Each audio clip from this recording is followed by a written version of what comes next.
For centuries, knowledge has been hidden in plain sight across the sands of time.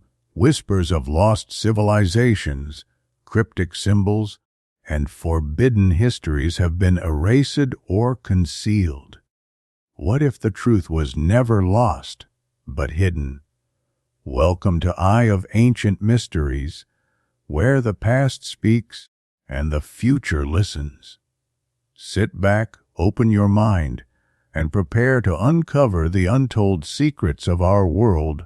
Let the journey begin now. Shamanism, Tengrism, and magical rituals. There is preserved evidence from ancient Bulgarian history. Bulgaria, with over 1,300 years of recorded existence, the homeland of John Atanisov, Hristo Stoichkov, Baba Vanga, and many others. But that's not the focus now. The focus is on records of magical rituals performed by the Bulgarian ruler, the Khan. An anonymous Byzantine chronicle describes how Krum, according to his custom, sacrificed many people and animals outside the Blachina gate.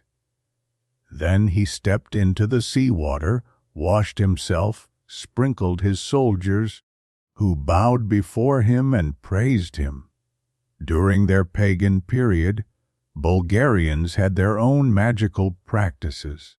The ritual described here involved the sacrifice of humans and animals and the magical power of water, with the Bulgarian ruler acting as the high priest. We can only speculate about other types of magic practiced by pagan Bulgarians, as historical sources provide few details. This is not the case, however, with the shamanistic and Tengrist practices of various Near and Far Eastern tribes, which came into contact with Christian Europe during their conquests. The Huns and the Turks are well known for their respective practices. More shamanism among the former, and more Tengrism among the latter. It must be clarified that both shamanism and Tengrism include magical elements and are, therefore, magical practices, just like the one performed by Khan Krum during his attempt to conquer Constantinople in 8013 AD. Still, Tengrism and shamanism are related to, but not identical with, Bulgarian pagan magic. There is no direct evidence that Bulgarians before adopting Christianity were Tengrist or shamanist. Khan Krum's victory feast, drinking from the skull of his defeated enemy, symbolized the belief that one could absorb the strength and intellect of a powerful rival.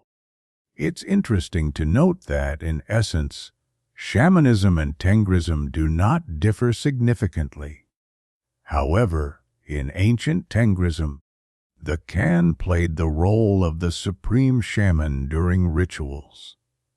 Whether either of these can be classified as a religion is debatable.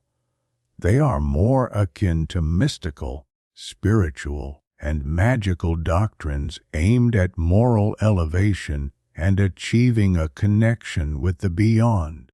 Tengrism is a scholarly term introduced by researcher John Paul Rokes to describe the supreme deity in the ancient Turkic pantheon. This deity is the sky, Tengrist. Other significant deities in this pantheon include Umai and Yer-Sub. Shamanism was first described by the Byzantine writer Priscus in the 5th century, who had the opportunity to observe and document the steppe empire of Attila the Hun. Priscus noted that some of Attila's most revered advisors bore the title Kam, meaning shaman. Their leader was called Atta Kam, the shaman father of all shamans. The Yash Kam was the right hand of the ruler, Attila used his shamans as close advisors and emissaries to foreign lands. What magic and wonders could shamans perform? Descriptions of this come from the history by Menander Protector, written in the mid-6th century. The Byzantine chronicler wrote that some people from these tribes, as we were assured, had the ability to ward off misfortune. They gathered looted Roman belongings into a great pile, burned cedar branches over them, and waved the smoke while chanting mysterious words accompanied by the sound of bells and tambourines. During the ritual, they entered a trance and uttered oaths that banished evil spirits dwelling within the objects. These people were believed to purify souls and protect them from evil spirits. For shamans, music was a key trigger for trance states. Their magical words were guarded secrets, known only to the initiated. Fire, water, and sacred wood were indispensable elements in their magic. In Tengrism, the supreme god is the sky Tengri, and the Khan is its earthly projection. According to Tengrists, all events on earth happen by the will of the sky. Since the ruler is closest to the god, he is also the high priest and shaman for his people.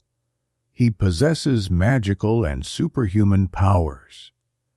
At the beginning of each year, the Turkic Pagan, Great Khan, would gather his closest men and lead them to the ancestral cave to make sacrifices. In spring, they would gather again and offer sacrifices to the skies, Tengri at the river. The chosen Khagan had to prove his magical shamanic abilities through a life-threatening test. His retainers formed a circle around him, and he would ride his horse inside it with a rope tied tightly around his neck.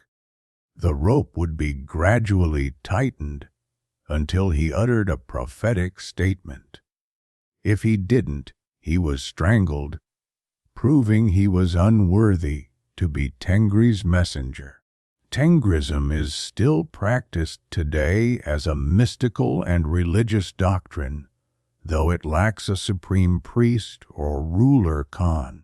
Tengrist worshippers pray in a chosen mountainous location where the sacred birch tree grows. Only men participate in the ritual. The main shaman whispers sacred words and prayers to the sky.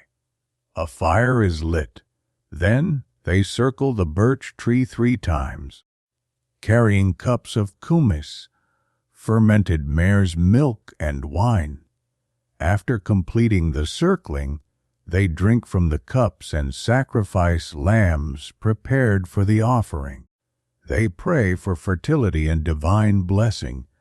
Magical rituals from the pagan era are fascinating due to their many cross-cultural similarities. These rituals express humanity's primal spiritual instincts. The mystical ancient shamanism shamans were among the most influential figures of their time. A shaman was simultaneously an oracle, healer, and spiritual advisor. Their main task was to maintain a connection with the spirit world. Shamans were believed to communicate with other realms through the earth spirit, and were often associated with specific animals. A shaman's core characteristic was the mastery of energy as a tool for transformation. Shamanism combines traditional ancient beliefs and practices that enhance diagnostic, healing, and sometimes harmful capabilities by connecting with spirits from other worlds. Shamans were thought to control the weather, foresee the future, interpret dreams, teleport, and more. Shamanism existed in many ancient cultures since prehistoric times. According to historical accounts, shamanic practices predate all established religions, emerging in the Neolithic era. Later organized religions still reflect traces of shamanism, especially in mysticism and symbolism. Whether we look in Australia, Asia, Africa, or Europe, we cannot ignore the uniqueness of this evolutionary event that allowed us to develop modern consciousness and the ability to understand symbolism, culture, religion, and art. Before the shamans, no human ancestor used symbolism, but the development of this skill about 100,000 years ago changed everything, writes Graham Hancock in his book Supernatural. Shamans typically entered the spirit world through a trance-like state, either through deep concentration or the use of psychoactive substances.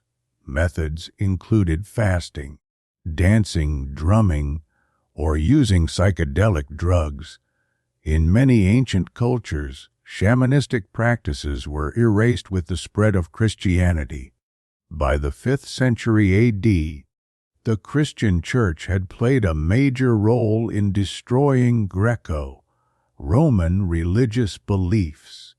The remnants of shamanism in Europe were eradicated during the witch hunts, especially by the Catholic Inquisition during the Renaissance. Most shamans were men, though there were societies where women could also become shamans. In ancient Norse religion, shamanism was not considered masculine and was mainly practiced by women. However, the most important shaman was the supreme god Odin. In some tribes, shamans adopted dual identities. From a young age, they began dressing and behaving like the opposite sex. Some male shamans even married other men and became their wives. This practice was found among the Patagonians, Araucanians, Arapaho, Cheyenne, Navajo, Lakota, Ute, and many other Native American tribes. These dual-gender shamans were considered exceptionally powerful and highly respected, granting elevated social status to their partners. Shamans played a vital role in ancient societies and were a key part of the transformation of human consciousness. In part, thanks to this mystical tradition, humanity was gifted with the unique ability for abstract thinking, something rare in the animal kingdom.